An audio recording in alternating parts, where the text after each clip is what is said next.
Este año, elegiremos diputados federales y autoridades en 17 entidades federativas. Las y los mexicanos podemos tener la certeza de que contamos con instituciones fuertes. Muestra de ello es el reconocimiento que recibió el Tribunal Electoral como la mejor institución electoral del año, entre órganos de todo el mundo. Lo que ratifica nuestro trabajo de cara al proceso electoral 2015. Tribunal Electoral del Poder Judicial de la Federación. Tú tomas la decisión, nosotros la protegemos. En el Tribunal Electoral protegemos los derechos político-electorales de las y los mexicanos. En los últimos 3 años atendimos más de 60,000 asuntos, 8 de cada 10 interpuestos por ciudadanos, y en este año resueltos en apenas 11 días. Trabajamos por la igualdad entre mujeres y hombres y por la autonomía de los pueblos y comunidades indígenas. Somos referencia para tribunales locales y extranjeros. Tribunal Electoral del Poder Judicial de la Federación. Tú tomas la decisión, nosotros la protegemos.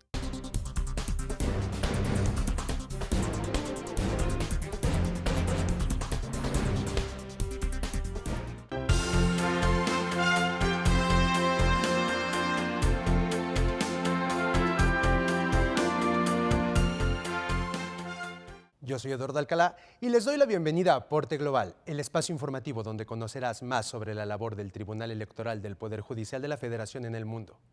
Durante las últimas emisiones hemos realizado el seguimiento de algunas de las actividades más significativas que nuestro órgano jurisdiccional ha coordinado para la generación de foros y espacios internacionales que, a través del análisis, discusión y reflexión por parte de expertos nacionales e internacionales, han abonado para enfrentar los desafíos y la perspectiva de la impartición de justicia electoral.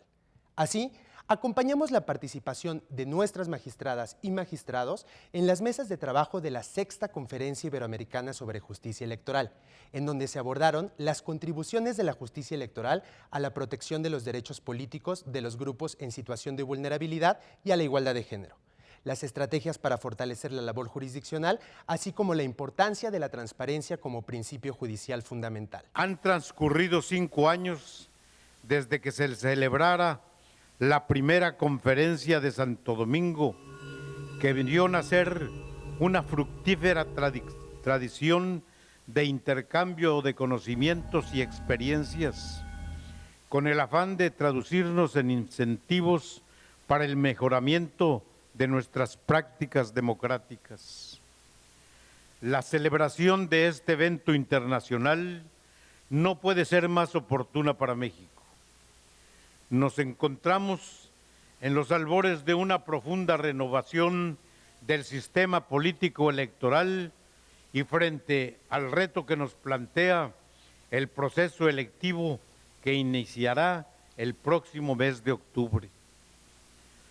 La implementación eficaz de las referidas modificaciones orientará el desarrollo de nuestro sistema, en el que los principios de sufragio universal e igualdad política se mantendrán como ejes rectores de la convivencia, con apego irrestricto a los estándares de la comunidad de naciones que han reconocido sus necesidades para alcanzar la integridad democrática.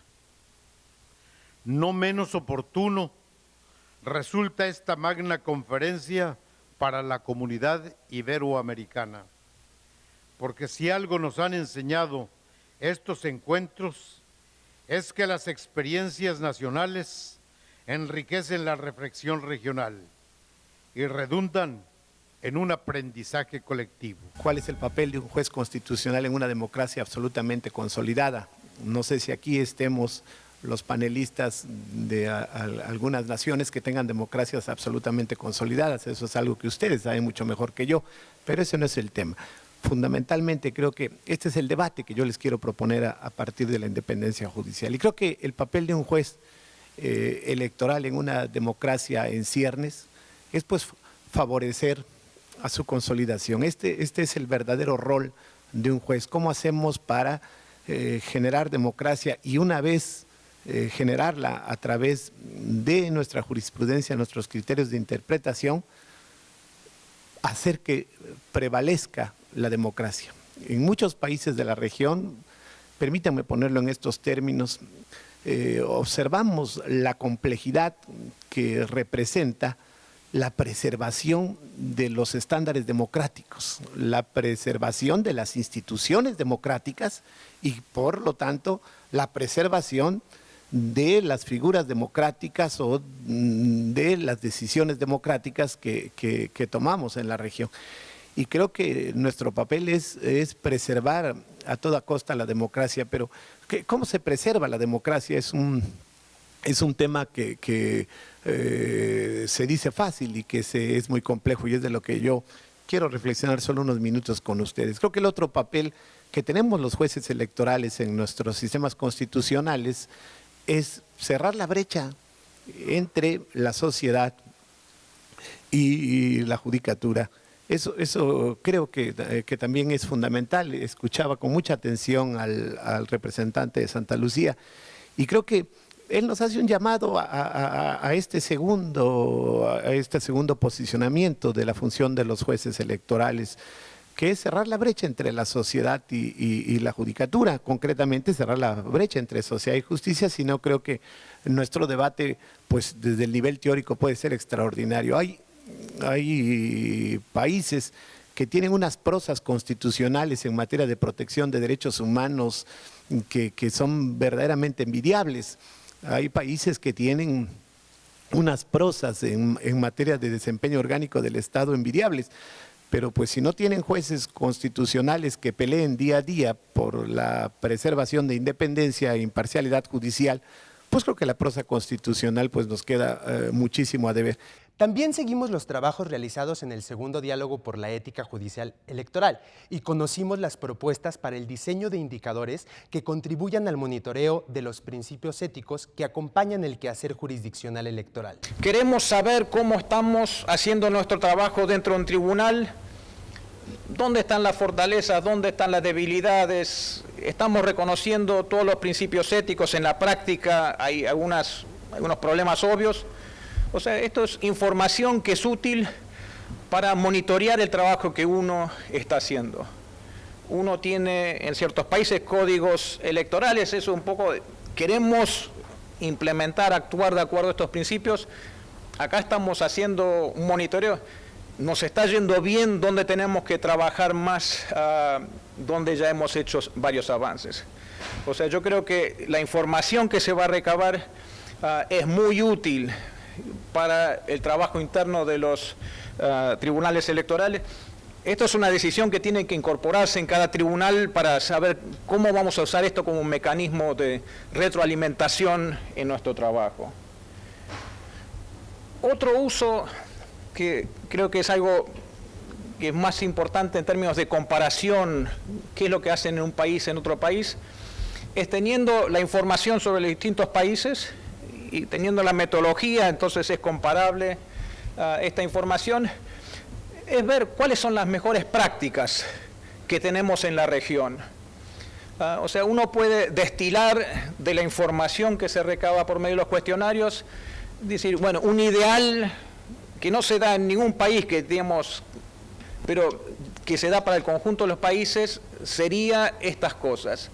Hay ciertas mejores prácticas que hemos visto en ciertos países que pueden servir como puntos de referencia, de inspiración para los otros países. O sea, un producto que se puede sacar de los datos es una elaboración de algunas de las mejores prácticas, digamos, que tenemos al presente, aspiraciones que son viables para los países. Las elecciones no son un ejercicio legal. Al final, si ustedes están de acuerdo conmigo, una creencia personal mía como juez que fui y como administrador, a lo mejor esto suena pues muy raro para ustedes, pero los jueces no vienen al caso en unas elecciones, no pertenecen, ellos deben quedarse tan alejados de las elecciones como sea posible. Y con esto quiero decir que no deben judicializar un proceso político ni politizar la parte judicial de un resultado. Ustedes deben tener la mezcla perfecta en su lugar del mundo donde ustedes han dejado la adjudicación de unas elecciones fuera de las funciones judiciales comunes, normales. Esto es un paso adelante importantísimo, mayúsculo, que mi país ha aprendido, pero que aún se encuentra en el proceso de perfeccionar y que considero es su tarea en América vender este concepto al resto del mundo democrático, porque ustedes han logrado solucionar un problema mayúsculo. Los jueces tratan de ser jueces cuando se llevan a cabo las elecciones y les gusta manejar el show. Así son los jueces. Y ellos no deben llevar a cabo unas elecciones porque son para los administradores electorales, los políticos y la gente. Normalmente en un juzgado hay una disputa entre A y B, y quién es dueño de qué, o qué hizo quién a qué, y que tiene que pagar cuánto para compensar. En una adjudicación electoral se trata de temas que tienen que ver con un Estado, temas que tienen que ver con la ciudadanía, aun cuando se trate de una queja o de una denuncia personal o de un partido político. Al final del día, el tema en una adjudicación electoral es en el interés de las personas, de los pueblos, porque para eso son las elecciones al final del día. Por lo tanto, esta cuarta onda u ola, por favor, hay que restaurar la parte moral ética sobre la base de esta infraestructura. Por favor, hay que ir tras o tratar de persuadir al mundo de que la adjudicación electoral es un tipo de determinación sumamente especial de los problemas de derechos humanos o temas solo bajo el contexto de un proceso electoral. Asimismo, fuimos parte de los análisis desarrollados en el Simposio Internacional en Materia Electoral, Partidos Políticos y Justicia Electoral, en donde se analizaron las ventanas de oportunidad asociadas a la reforma electoral en México, sus desafíos y perspectivas y la importancia del fortalecimiento de la transparencia para los partidos políticos. Hay que buscar la norma más favorable, y eso es lo que me incomoda un poco del bloque, del llamado bloque, porque deja fuera otras normas que son tan importantes como la propia Constitución, las constituciones de los estados, por ejemplo. Hay que reconocer que los derechos humanos, en principio, fueron reconocidos por las constituciones de los estados, no por la Constitución Federal. La Constitución Federal los empezó a incluir a partir de 1857, pero si vemos las constituciones de todos los estados, 1824, 25, 27, etcétera, todos tienen declaraciones de derechos. Entonces, la protección de los derechos humanos residió en los estados en un principio. ¿Dónde está entonces ese control de la constitucionalidad local o dónde está ese control de la constitucionalidad sobre las leyes locales? Eso es lo que el bloque de constitucionalidad se me pone en medio y no me deja ver la pintura o la fotografía completa. Pero además, el llamado bloque me conduce a otra cosa, a lo que se ha criticado aquí debidamente, a que nada más las autoridades federales sigan haciendo ese control, a que solo la Suprema Corte tenga ese control concentrado. Pues claro, como se trata de Constitución Federal y de tratados internacionales donde solamente la Federación interviene, vaya, no para la Constitución, pero sí para los tratados, pues es lógico que las autoridades federales sean las que se encarguen de esto. Pero ¿dónde están nuestros socios, nuestros asociados, los estados libres y soberanos, que tienen también la obligación y la facultad para hacer una consagración de sus derechos humanos? Ahora, estoy hablando ya en cuanto al control de convencionalidad de los tratados en materia de derechos humanos. Es muy importante reconocer que todo lo que estamos hablando es sobre derechos humanos, no en sí sobre tratados, porque los tratados tienen que ser, no pueden sustituir a la ley, tanto ley federal como ley local. ¿Por qué? Porque se les interpone la Constitución. La Constitución establece la autoridad formal de la ley. En la interpretación, modificación o derogación de las leyes solo podrá hacerse siguiendo el mismo procedimiento de su creación. Un tratado no puede derogar per se una ley.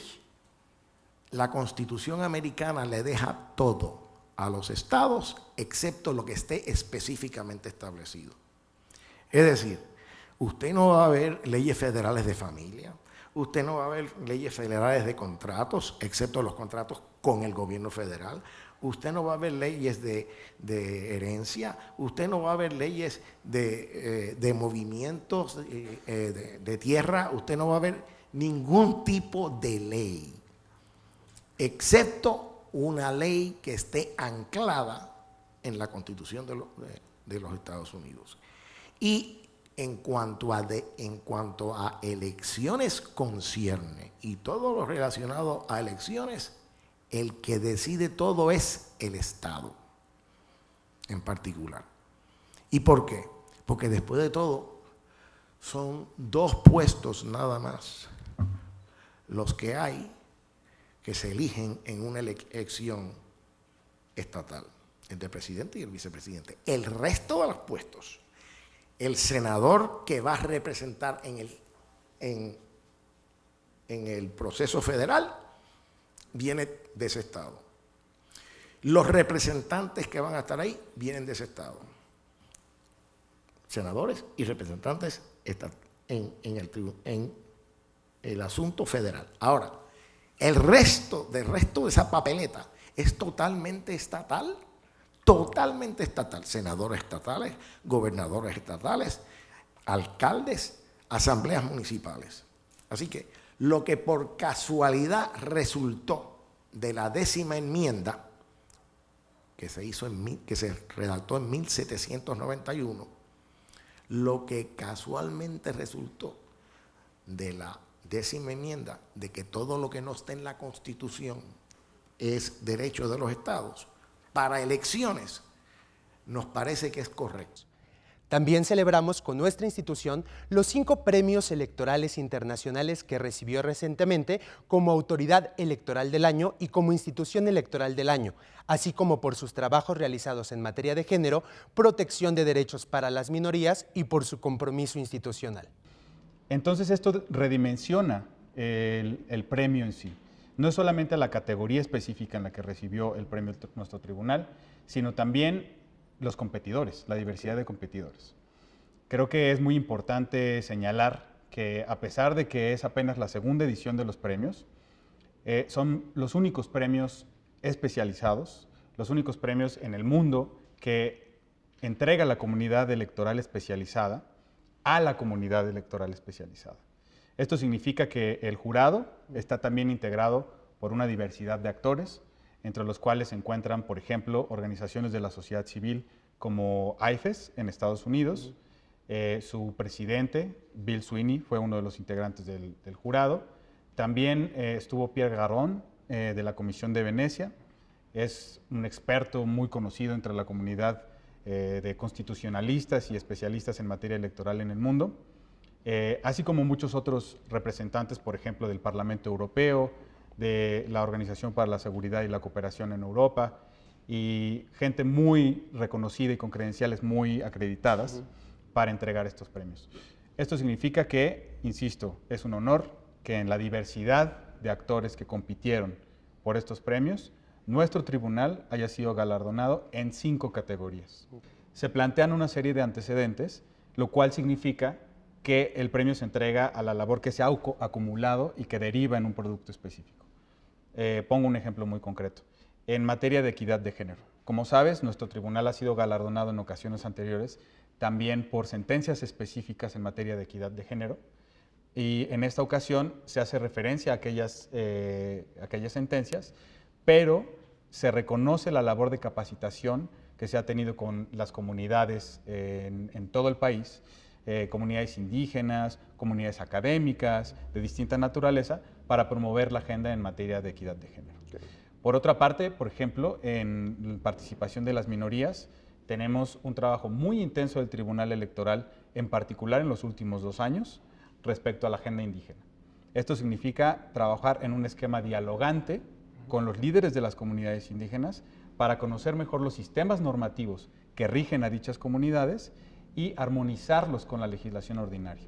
Esa es una labor muy importante porque no se trata de una imposición hacia las comunidades, sino de una interacción con ellas y genera una sinergia bien interesante. tan interesante que no solamente recibe el reconocimiento por parte de la organización, sino también recibe un reconocimiento en la práctica, porque hemos recibido desde entonces y a la fecha muchos requerimientos de asistencia técnica de países tan diversos como países en el continente africano, por supuesto en América Latina, que es donde colaboramos con más intensidad, e incluso países europeos, como es el caso de Georgia. Recientemente, a partir de los premios, nuestro tribunal recibió una invitación para formar parte de una asociación internacional de capacitación electoral especializada, y eso no hubiera sido posible sin el trabajo de todos los secretarios y secretarias que colaboran en las ponencias de la magistrada y los magistrados, como tampoco hubiera sido posible sin la labor de nuestros colegas de comunicación social, de sistemas, todos los que hacemos posible todos los días el trabajo de nuestro tribunal. Que también es un reconocimiento a las instituciones que se asocian con nosotros en una agenda de trabajo conjunta. Quiero decir, por ejemplo, el Programa de las Naciones Unidas para el Desarrollo formó parte integral de nuestros esfuerzos a nivel internacional. La Agencia Española para la Cooperación Internacional y el Desarrollo también es parte fundamental de nuestra agenda internacional. Y, por supuesto, otras instituciones especializadas en la agenda indígena, como es la CDI, o en materia de género. Con esa diversidad también en el reconocimiento, tanto al interior como al exterior del tribunal, pues lo recibimos primero con mucho orgullo. Fue un honor subir 5 veces al escenario, un poco incómodo incluso, porque los otros competidores empezaban a ver a México como, bueno, México va a arrasar con todo, ¿no? todo. Pero al final también, en conversaciones de seguimiento con ellos, fue muy fructífero, fue un orgullo muy grande recibir no solamente las felicitaciones, sino, como te mencionaba hace un momento, solicitudes de asistencia, ¿no? Y eso va a intensificar nuestra agenda internacional hacia el futuro. Finalmente, nos aproximamos a los retos de aquellos países que, como el nuestro, realizaron importantes ajustes en sus marcos normativos político-electorales de cara a sus comicios, en el seminario Reformas, Elecciones y Justicia, Análisis Regional 2013-2015, conociendo los trabajos que se han desarrollado en Guatemala, El Salvador y Nicaragua sobre estos temas. Tenemos un enorme reto en los procesos que concluirán con la jornada electoral en el 2015. En este sentido, el Tribunal Electoral del Poder Judicial de la Federación se ha declarado listo y preparado para atender todos y cada uno de los medios de impugnación que se interpongan. Y lo dice además con el reconocimiento de distintas instituciones. Digo lo anterior, perdón por la alabanza en boca propia, orgulloso de los galardones que en esta ocasión nos otorgó el Centro Internacional de Estudios Parlamentarios en su segunda edición de premios electorales internacionales. Fuimos reconocidos con 5 primeros premios, incluida la distinción como la institución electoral del año, destacando por nuestras sentencias en materia de género y de inclusión de las comunidades y pueblos indígenas, además de resaltar nuestro compromiso internacional.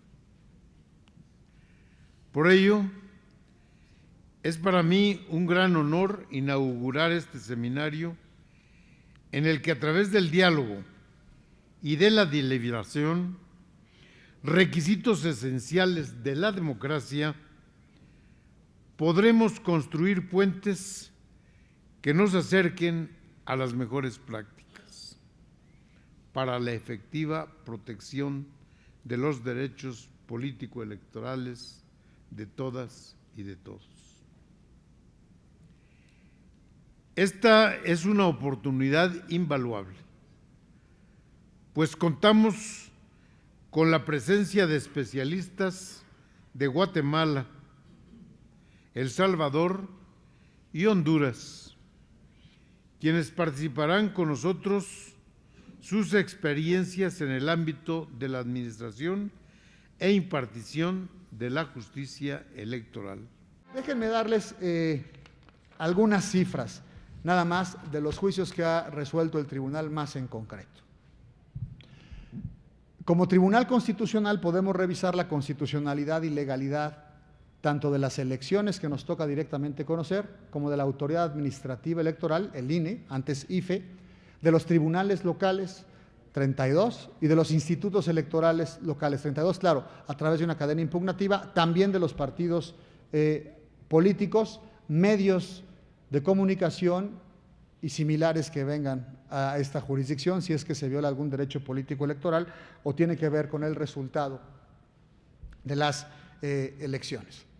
De tal suerte que ya la Sala Superior, última instancia, en plano jurisdiccional y con jurisdicción constitucional, ha resuelto a nivel municipal o delegacional, en el Distrito Federal no tenemos municipios, sino delegaciones, que son el equivalente, 1.380 juicios. Todo esto es hoy a las 8 de la mañana. 1.380 juicios relacionados con elecciones constitucionales de presidentes municipales o titulares de delegación, síndicos y regidores.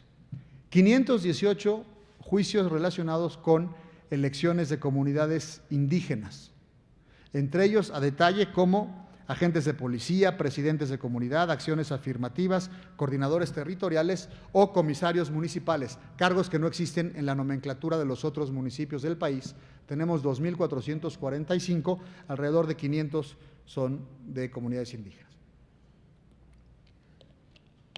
459 asuntos vinculados con el derecho a votar y ser votado en la vertiente de ejercicio del cargo. Es decir, personas que no pueden ejercer el derecho, el cargo para el que fueron electos. Tenemos una jurisprudencia extensiva que dice que tutelamos el derecho a ser votado y que el derecho a ser votado no se perfecciona solo cuando eres votado o para poder ser votado, sino una vez que lo eres, si no se te permite el ejercicio del cargo, luego entonces se vulnera ese derecho. Tenemos algunas comunidades, digamos, más sofisticadas, tanto en derecho como en política que otras, y las menos sofisticadas ocurren juicios como, digamos, hermanos no tan preparados, ¿no? O con un nivel sociocultural distinto. Dice, pues tú ganaste, pero no te dejamos entrar al Palacio Municipal. Oye, pero yo soy el presidente, pues no entras con machetes y con armas, no vas a entrar.